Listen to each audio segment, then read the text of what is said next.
कैसे हो आप लोग। उम्मीद करता हूँ आप और आपका परिवार बेहतर और बढ़िया होगा और हिंदी टीजीटी की आपकी तैयारी बहुत बिंदास चल रही होगी। प्रीवियस की सीरीज़ में आपका स्वागत है। चलिए शुरू करते हैं आज की क्लास और देखते हैं ये क्लास जो है, ये टॉपिक आज का जो रहेगा वो अलंकार का रहेगा। अलंकार से क्या क्या क्वेश्चन पूछे गए हैं वो सारे क्वेश्चन यहाँ पर डिस्कस करेंगे। चलिए शुरू करते हैं वीडियो।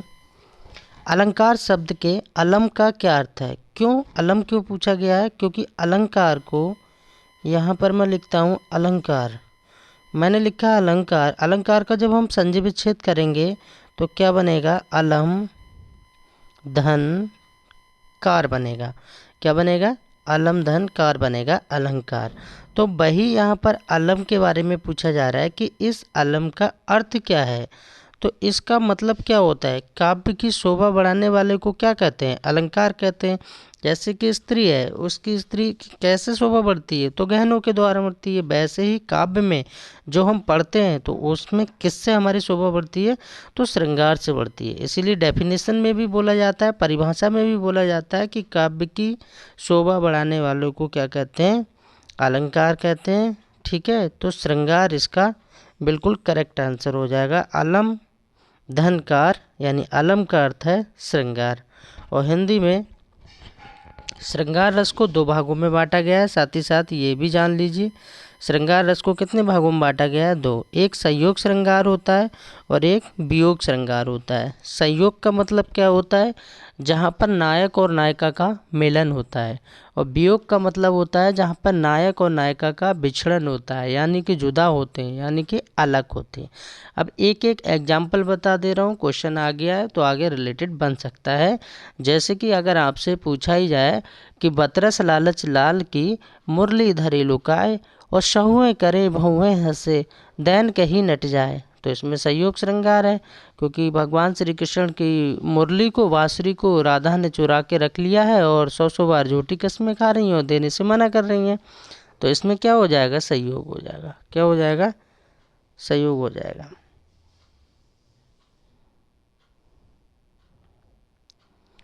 और दूसरा करुण रस का पूछा जाता है। तो करुण रस के तो बहुत सारे हैं। ठीक है, चलिए नेक्स्ट क्वेश्चन देखते हैं।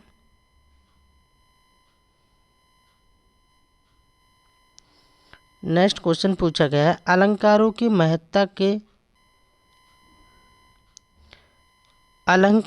महत्ता के संबंध में इनमें से कौन सा कथन सही है? और पीछे जो क्वेश्चन मैंने आपको दिखाया था वो बीपीएससी में पूछा गया था। यहाँ ये क्वेश्चन केवीएस प्रवक्ता लेक्चरर वाले में 2014 में इसको पूछा गया है। अलंकारों की महत्ता के संबंध में इनमें से कौन सा कथन सही नहीं है, ये चीज़ विशेषकर ध्यान रखना है। तो अलंकारों की काव्य सौंदर्य में वृद्धि होती है, ये बात ठीक है। अलंकारों को बिना काव्य रचना संभव नहीं है, हाँ बिल्कुल ठीक है। ठीक है, अलंकारों से काव्य में रोचकता और प्रभावशीलता आती है, ये भी ठीक है। अलंकार काव्य सौंदर्य उत्पन्न करते हैं, ऐसा नहीं है। ठीक है, अलंकार काव्य सौंदर्य उत्पन्न नहीं करते हैं बल्कि काव्य सौंदर्य में वृद्धि करते हैं।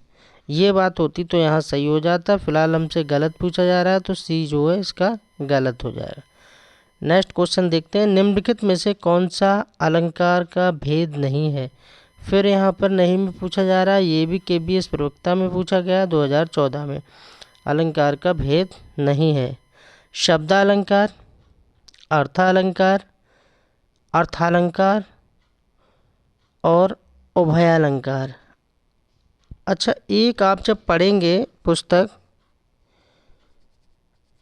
तो टोटल अलंकारों को कितना बताया गया है? 105 अलंकार बताए गए हैं। कितने? 105 और शिवराज भूषण के अनुसार बताए गए हैं, तो ये भी याद रखना है। तो यहाँ पर शब्दालंकार और अर्थालंकार दो भागों में तो हम बांटते हैं, एक तो शब्द के आधार पर, दूसरा अर्थ के आधार पर। लेकिन छंदालंकार जो है नहीं होता है। शब्दालंकार, अर्थालंकार और उभय अलंकार होते हैं। ठीक है, शब्दालंकार, अर्थालंकार और उभय अलंकार, एक शब्द के आधार पर, एक अर्थ के आधार पर और एक जो मल्टीपल कॉमन होता है उसके यानी उभय, दोनों के आधार पर बांटा जाता है। अलंकार के तीन भेद माने जाते हैं। कितने? तीन। शब्दालंकार, अर्थालंकार और उभय अलंकार। नेक्स्ट क्वेश्चन देखते हैं, अलंकारों के कितने भेद हैं। अभी हमने बताया था आपको अलंकारों के कितने भेद हैं, तो अलंकारों के हमने बताए थे आपको 3 भेद। कौन से? एक शब्दालंकार और एक अर्थालंकार और एक उभय अलंकार। आंसर कौन सा सही हो जाएगा? डी बिल्कुल करेक्ट हो जाएगा। नेक्स्ट क्वेश्चन देखते हैं, सुमेलित करने के लिए यहाँ पर आया है, श्लेष का मतलब क्या होता है और उत्प्रेक्षा का मतलब क्या होता है। जहाँ उपमेय में उपमान की संभावना हो, उत्प्रेक्षा जहाँ एक शब्द के अनेक अर्थ निकले।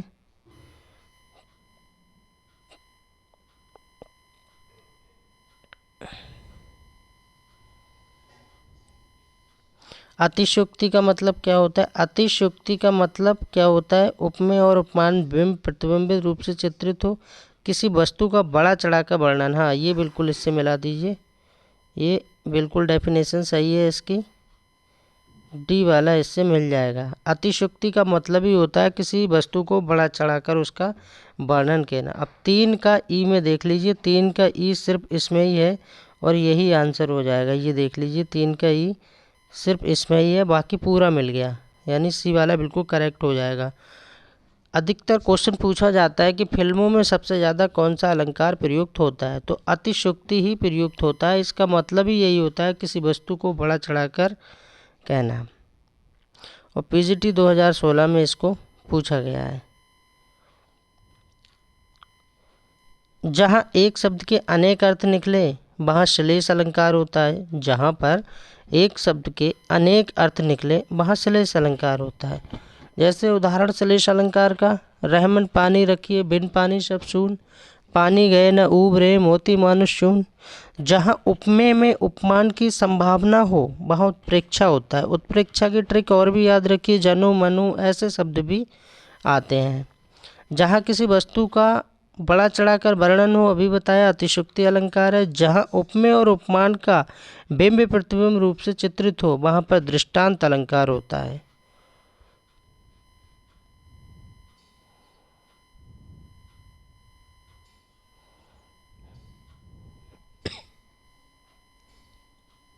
नेक्स्ट देखते हैं, नेक्स्ट क्वेश्चन पूछा गया है, या अनुरागी चित्त की गति समझे ना ही कोई, ज्यों त्यों बूढ़े श्याम रंग ज्यों तो उत्जुल होई।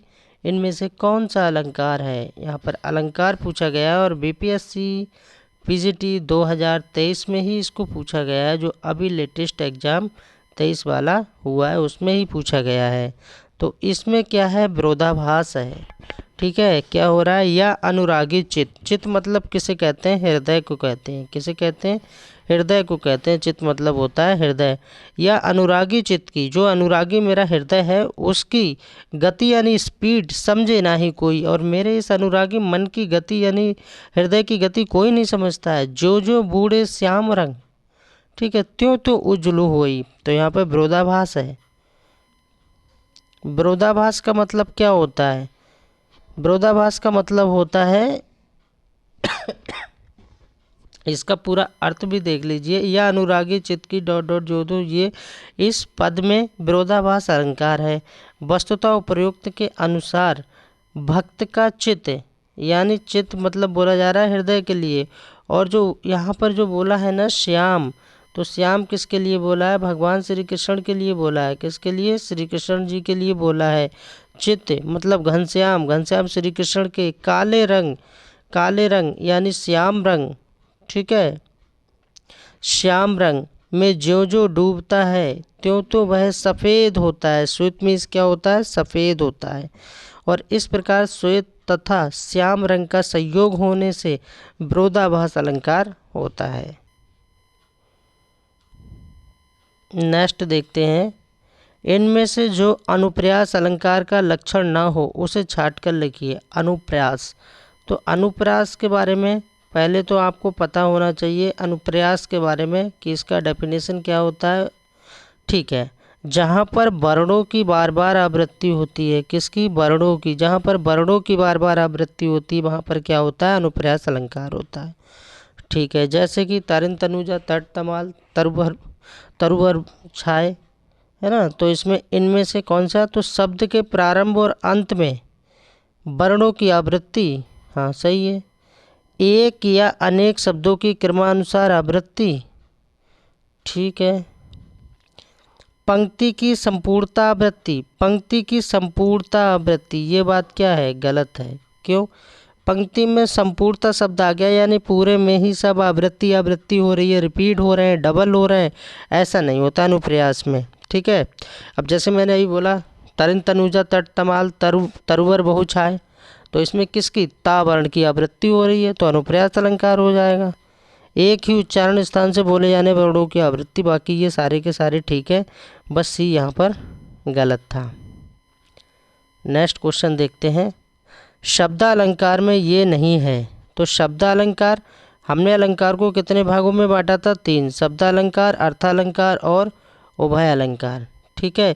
अब उन्हीं में से एक में पूछा जा रहा है कि शब्दालंकार में ये नहीं है, तो शब्दालंकार में क्या क्या आता है, यामक आ जाता है, अनुप्रयास आ जाता है, श्लेष आ जाता है, यानी यामक आ जाता है, यामक आ जाता है, श्लेष आ जाता है, पुनरुक्ति आ जाता है, विप्सा आ जाता है, वक्रोक्ति आ जाता है।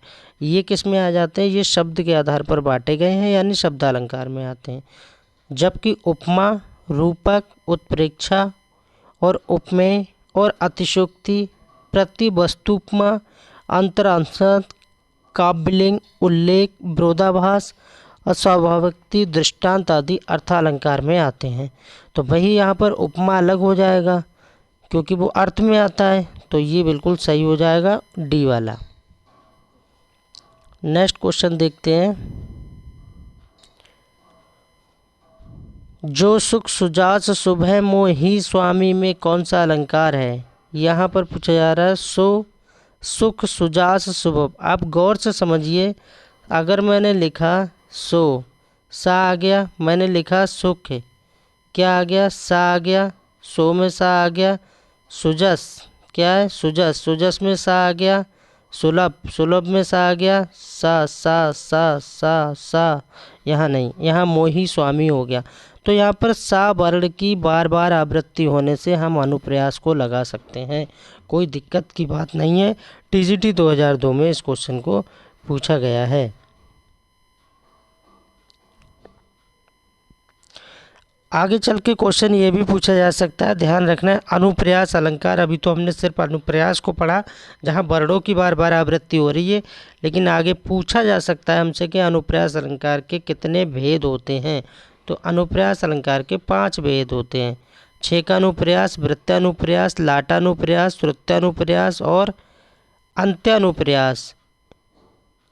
इनमें 3 बहुत महत्वपूर्ण होते हैं, छेकानुप्रयास, वृत्तानुप्रयास और लाटानुप्रयास, क्योंकि इनसे क्वेश्चन आगे चल के बनेगा। जहाँ कोई वर्ण केवल 2 बार आए, यहाँ पर बोल दिया है जहाँ कोई वर्ण केवल 2 बार आए तो वहाँ छेकानुप्रयास होता है, सिर्फ 2 बार आ जाए। जहाँ किसी वर्ण की आवृत्तियों और वृत्तियों के अनुसार हो तो वहाँ वृत्तानुप्रयास होता है। जिस रचना में या, रा, ला, बा, सा आदि कोमल अक्षरों की प्रधानता हो वहाँ कोमल, जहाँ ओज की व्यंजना करने वाले कठोर शब्द आए जैसे टा वर्ग के वर्ण और द्विज वर्ण एवं परस्ष वृत्ति जैसे हों तो वहाँ पर ये क्या आ जाता है, उपनारिका वृत्ति में अनुस्वर नासिक वर्ण होते हैं। नेक्स्ट क्वेश्चन देखते हैं। जहाँ वर्णों की आवृत्ति बार बार होती है उसमें कौन सा अलंकार आता है, इसमें कोई दिक्कत की बात नहीं है, अनुप्रयास लगा दीजिए। पहली लाइन में बताया था वर्णों की आवृत्ति में आपको अनुप्रयास लगाना है, शब्दों की आवृत्ति में बार बार यामक लगाना है।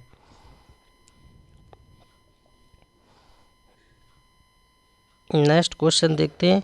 पराधीन जो नर, पराधीन जो जन, नहीं स्वर्ग नरक ना हेतु, पराधीन जो जन, नहीं स्वर्ग नरक ता हेतु। आप गौर से समझिए, इसमें किसकी बात हो रही है, अनुप्रयास अलंकार की ही बात हो रही है, क्योंकि यहाँ पर वर्णों की बार बार क्या हो रही है, आवृत्ति हो रही है, दोहराव हो रहा है, यानी कि रिपीट हो रहे हैं, तो अनुप्रयास सही हो जाएगा। पराधीन जो जन, नहीं स्वर्ग नरकता हेतु, ठीक है। नेक्स्ट देखते हैं। राम हृदय जाके नहीं विपत्ति सुमंगल ताहि, और राम हृदय जाकी नहीं विपत्ति सुमंगल ताहि। इसमें क्या है, अनुप्रास अलंकार तो पूछा गया है, लेकिन अगर अनुप्रास दिया होता तो बहुत सरल था। लेकिन अभी हमने बताया कि अनुप्रास अलंकार के भेद कितने हैं, कितने भागों में बांटा गया है, 5। तो उन्हीं में से ही लाटानुप्रास का ये पाठ है। लाटानुप्रास ये बता रहा है और 2011 पीजीटी में लेक्चरर वाले में इसको पूछा गया है। लाटानुप्रास को एक बार और देख लेते हैं अच्छे से। प्रस्तुत पंक्ति के पूर्वार्ध का अर्थ है कि जिनके हृदय में राम नहीं है उन्हें विपत्ति आती है, और उत्तरार्ध का अर्थ है यानी बाद वाली पंक्ति का अर्थ है कि जिनके हृदय में राम है उन्हें किसी प्रकार की विपत्ति नहीं आती। अतः ये लाटानुप्रास का ही उदाहरण है, ये बोला जा रहा है। तो लाटानुप्रास का मतलब ये सी वाला बिल्कुल ठीक हो जाएगा। नेक्स्ट क्वेश्चन देखते हैं। जननी तू जननी मई विधि सब कछु ना बसाए, जननी तू जननी भई विधि सन कछु ना बसाए में कौन सा अलंकार है। यहाँ पर जननी तू जननी, जननी यहाँ पर देखिए जननी और जननी, तू भई विधि सब कछु ना बसाए, तो लाटानुप्रास यहाँ पर हो जाएगा। नेक्स्ट क्वेश्चन देखेंगे। तरिन तनुजा तट तमाल तरुवर बहु छाए, और झुके कूल सो जल परसन, और हिये मनु सोहाए। तरिन तनुजा तट तमाल मैंने बताया था अनुप्रास अलंकार। अभी मैंने बोला था थोड़ी देर पहले क्या है, अनुप्रास। लेकिन यहाँ पर अनुप्रास के पाठ ही पूछ रहा है। भाग मैंने बता दिए 5 हैं, ठीक है। तो उन्हीं में से एक यहाँ पर पूछा जा रहा है कि यहाँ पर कौन सा पाठ होगा। तो वृत्यानुप्रास होगा। इसमें क्या होगा, वृत्यानुप्रास होगा। जहाँ एक अथवा एक से अधिक वर्ण समूह की एक से अधिक बार आवृत्ति हो, वहाँ वृत्यानुप्रास होता है। प्रस्तुत पंक्तियों में कई बार ता की आवृत्ति हुई है, अतः वृत्यानुप्रास अलंकार होगा। क्योंकि यहाँ पर अलंकार तो रहेगा ही अनुप्रास, तो अगर उसके अंदर पूछे तो वृत्यानुप्रास लेना है। तरिन तनुजा तट तमाल ता वर्ण की बार बार आवृत्ति होने से। नेक्स्ट क्वेश्चन देखते हैं। जहाँ एक व्यंजन की आवृत्ति एक या अनेक बार हो, वहाँ कौन सा अलंकार होता है। तो वृत्यानुप्रास होता है। अभी बताया जहाँ एक व्यंजन की आवृत्ति एक या अनेक बार हो, तो उसमें अनेक बार हो रही है ता वर्ण की। देखा ना आपने, तरिन तनुजा तट तमाल, तरिन तनुजा तट तमाल तरुवर बहु छाए, तो ता वर्ण की आवृत्ति होने से पहले तो हम देखेंगे कि अलंकार, अगर हमको वृत्यानु, श्रुत्यानुप्रास, लाटानुप्रास, छेकानुप्रास ये अलंकार नहीं दिए, अनुप्रास दिया है, तो अनुप्रास को लगाएंगे। अनुप्रास नहीं है तो उसके जो पाठ हैं 5 उनमें से किसी को लगाएंगे देख के।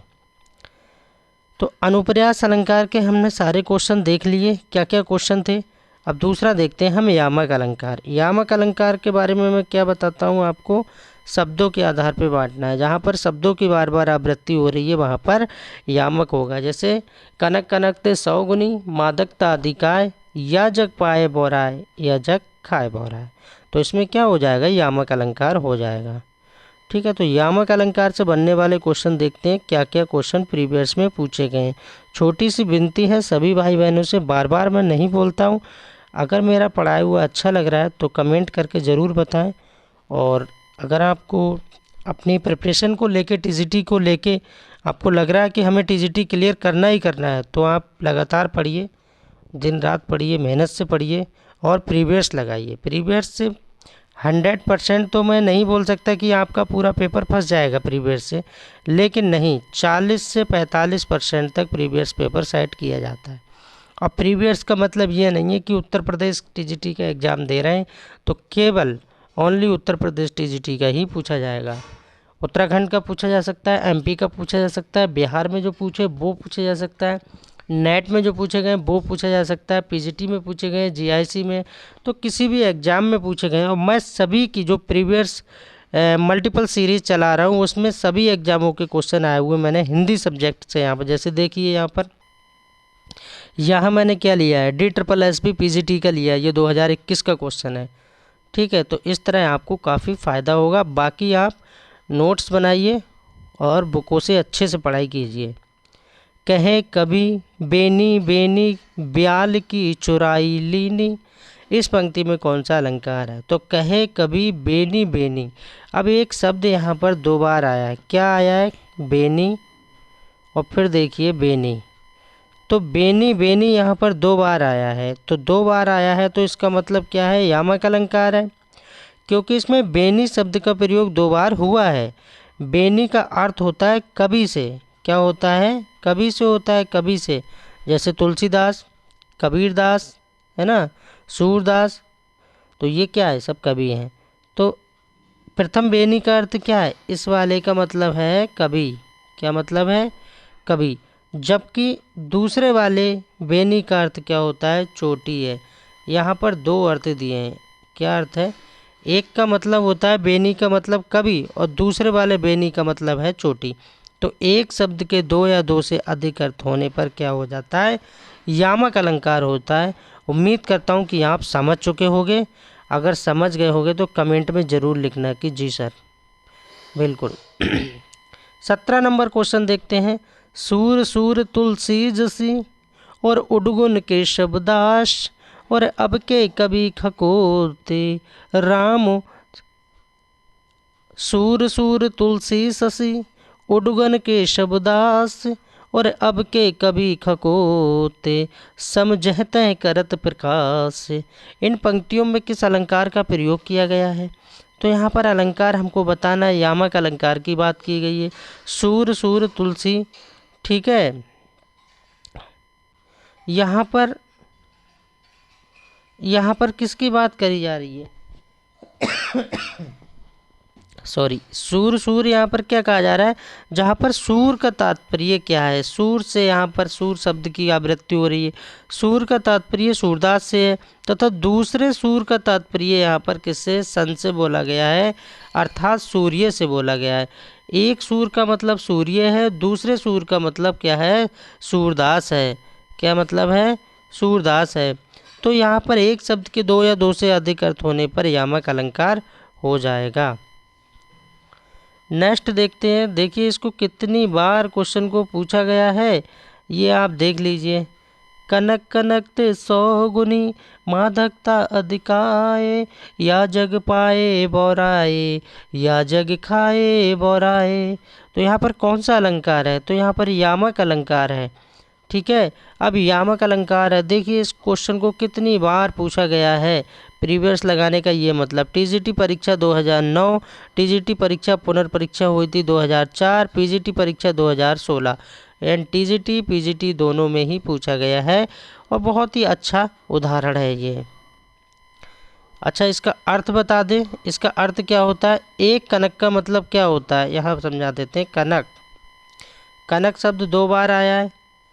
ठीक है, कनक, एक का मतलब होता है सोना, और एक का मतलब होता है धतूरा। क्या होता है? एक का मतलब सोना होता है, दूसरे का मतलब धतूरा होता है। सोना पाकर भी व्यक्ति पागल हो जाता है, धतूरा खाकर भी व्यक्ति पागल हो जाता है। ठीक है, आप देख लीजिए कैसे एक्सप्लेन किया गया। प्रस्तुत पंक्ति में कनक कनक शब्द दो बार आया है, दोनों का अर्थ अलग अलग है। पहले का शब्द क्या है? धतूरा, दूसरे का अर्थ क्या है? कनक। यही बोला गया है सोना। जहाँ कोई शब्द एक से अधिक बार अर्थात उसकी आवृत्ति हो और प्रत्येक स्थान पर भिन्न भिन्न यानी अलग अलग अर्थ निकले तो यामक अलंकार होता है। साथ ही साथ आपको परिभाषा से भी अवगत कराता चल रहा हूँ मैं, ताकि आपको अच्छे से तैयारी आपकी हो जाए। चलिए नेक्स्ट क्वेश्चन देखते हैं। जहाँ शब्दों और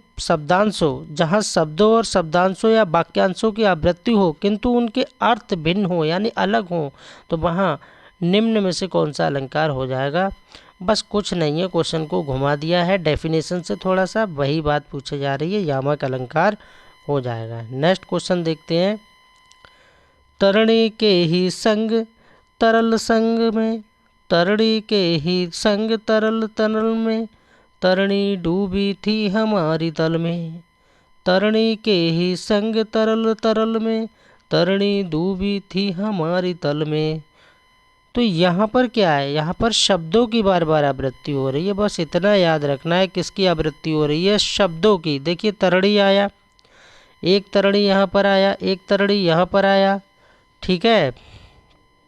तरणी के ही संग तरल तरंग में, फिर बाद में, तो यहाँ तरणी शब्द 2 बार आया है। कै बार आया है, 2 बार आया है, लेकिन दोनों का अर्थ अलग होगा, ठीक है। एक तरणी का मतलब क्या है, सूर्य है, क्या है, एक का मतलब दिया है यहाँ पर सूर्य से, एक तरणी मतलब सूर्य, और दूसरे तरणी का मतलब जो है किससे दिया है, नाभ से दिया है, नाभ, ठीक है। नेक्स्ट क्वेश्चन देखो, खग कुल कुल, खग कुल कुल कुल सा बोल रहा, खग कुल कुल सा बोल रहा, मन आंचल मेरा डोल रहा। तो रेखांकित शब्दों में कौन सा अलंकार है, तो यहाँ पर यामक अलंकार हो जाएगा, क्योंकि एक शब्द देखिए 2 या 2 से अधिक बार बोला था ना डेफिनेशन में, तो यहाँ पर एक शब्द आया है कुल। देखिए आप ध्यान से समझिए चीज़ों को, कुल, तो कुल कुल कुल कुल, तो कुल कितनी बार आया है इसको देख लीजिए, तो यहाँ पर 3 बार आया है। प्रथम कुल शब्द का अर्थ क्या हो जाएगा, समूह हो जाएगा। पहले वाले का क्या है, मतलब समूह है, समूह का मतलब क्या हो जाता है, ग्रुप जिसे कहते हैं इंग्लिश में, ठीक है। दूसरे और तीसरे कुल पक्षियों के कुल कुल समूह को कहा जाता है, जो पक्षियों का एक ग्रुप होता है उसके लिए बोला जाता है कुल कुल, और पहले वाले के लिए क्या बोला गया है, एक समूह बोला गया है। नेक्स्ट देखते हैं, माला फेरत जुग भया, फेरा न मन का फेर, और कर का मन का डार दे, मन का फिर का फेर। इसमें कौन सा अलंकार है, दोबारा देखते हैं अच्छे से। माला फेरत जुग भया, फेरा न मन का फेर, और कर का मन का डार दे, मन का फेर। तो यहाँ पर भी शब्दों की आवृत्ति हो रही है, कोई दिक्कत की बात नहीं है, यामक अलंकार लगा देंगे हम। और DSSS PGT 2021 में इसको पूछा गया है। नेक्स्ट क्वेश्चन देखते हैं, तो पर बारो उर्वासी, और सुन राध के सुजान, तू मोहन की उर्वासी, और कह उर्वासी सुजान। तो यहाँ पर भी यामक अलंकार है, और TGT 2010 में इसको पूछा गया है। अलंकार से ये वीडियो मैंने ली थी। आपका स्कोर कितना जा रहा है, आप कितना सही कर पा रहे हैं। नेक्स्ट आपको टॉपिक वाइज किस पे वीडियो चाहिए हम बना देंगे, आप कमेंट करिए।